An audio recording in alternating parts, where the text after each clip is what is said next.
الجزائر التعداد نتاعها 90% أميين. اش قلت يا حبيبي؟ الجزائر وما أدراك ما الجزائر 90% نتاع أميين. ويلي هذه ما قبلهاش أبدا، ونصرف عليها اللي نصرف. الله يعطيك الصحة. صحيت.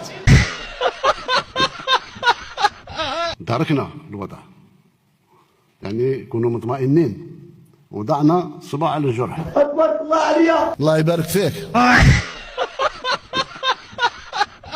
كبريات شركات في العالم راها تتزاحم باش تجي تشتغل في الجزائر. هاي من بعد من السنة هذه الأكل الأساسي تاع المواطن الجزائري هو العدس. نعطيك ابو قليل تخمم عفكرش نعطيك غباع.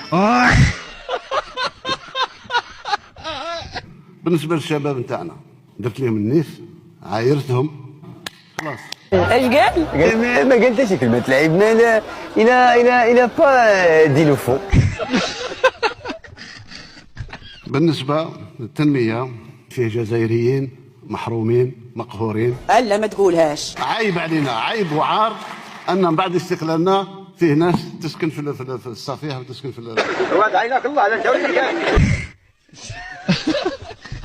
ما تجيش في بلاد 1.5 شهيد، 1,500,000 شهيد، ما تجيش. عودة 1,500,000 شهيد. دابا هذا ما تضربش الدين ديالنا باليد المهره زايده للراس.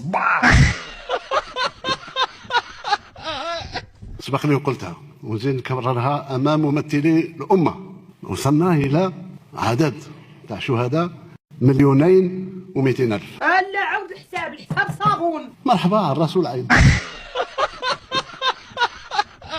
مايو 45,000 شهيد في ظرف شهر. ماشي شغلي دمصتي كفر.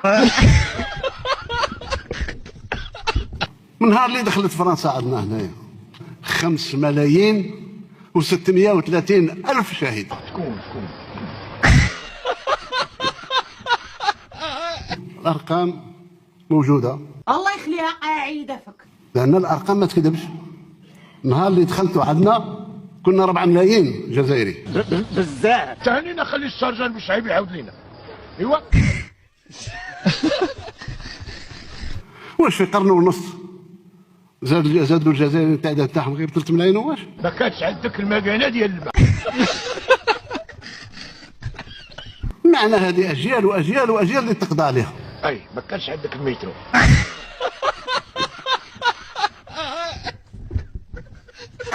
ديروا ابينو.